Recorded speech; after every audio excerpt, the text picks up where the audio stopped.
Hi! In this video, I am going to show you how to install GCam 9.6 on your iQOO Z6 Lite. Step 1. Tap the first link in the description to open the article. Step 2.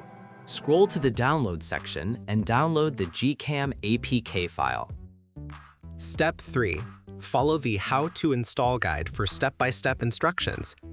A video guide is also available. That's it. Don't forget to visit the article for complete instruction in APK file. Lastly, here's some GCam versus stock camera app comparison.